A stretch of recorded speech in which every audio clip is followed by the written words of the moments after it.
When you're a Jehovah's Witness, the pressure to get married young and to marry someone that you don't even really know is done on purpose. They do all this stuff for a reason. They want you to stay in line. They want you to do whatever they want in your personal life and within the organization. Why do you think they have all these rules saying you can't have sex before marriage? You can't even hang out alone together. You can't kiss. You can't do anything because they know you're going to marry someone you don't even really know.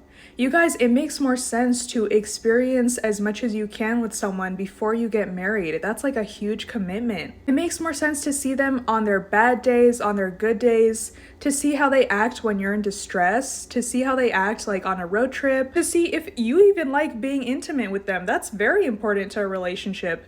To see how they behave around your friends, to see how they act when you're alone and when you're in front of other people. All this stuff is very important to know. But this pressure to, oh, it's shameful to have sex before marriage, all this stuff is bad, you're not supposed to do this before marriage.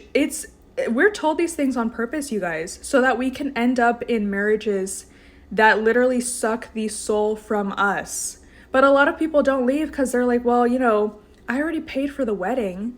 I already invited everybody. I mean, I'm just not gonna divorce because it's too late. We already got married. And these religions love that because then chances are you're gonna stay within that religion as well. And you're gonna, from the outside, you're gonna play the part, you're gonna put a smile on your face, you're gonna pretend like you're happy with your husband, and then people are gonna see that and they're maybe gonna want to join that religion. It's going to make the religion look good. It's gonna say, hey, we told you to marry this guy you don't even know, and it worked out. I know some of y'all have good experiences getting married to someone that you barely knew, where you didn't really have much knowledge of who they are.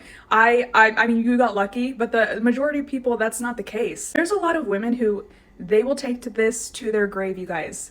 They're not going to admit this to anybody. But I know there's a lot of women who they think, oh, the guy I'm with, he's a good guy, but if I could go back in time, I would never marry him. Or I would just not get married at all. Because they see who he is on a daily basis. They see what he acts like in the morning and at night and how he is in bed and his money habits and the way that he eats, the way that he breathes, how he blows his nose and how he even walks. I mean, you see everything when you're living with someone and when you're married to someone, right? And so, now that you actually have this knowledge of who a person is, it's so sad, but a lot of women, they just don't leave the marriage, because, they're afraid of the consequences of how the religion would punish them, their family and friends being disappointed in them. And so, like I said, they'll never admit this, but they want to leave that marriage and they wish they would have never married this guy, even if he is an okay guy, And unfortunately, this is a cycle that keeps repeating itself because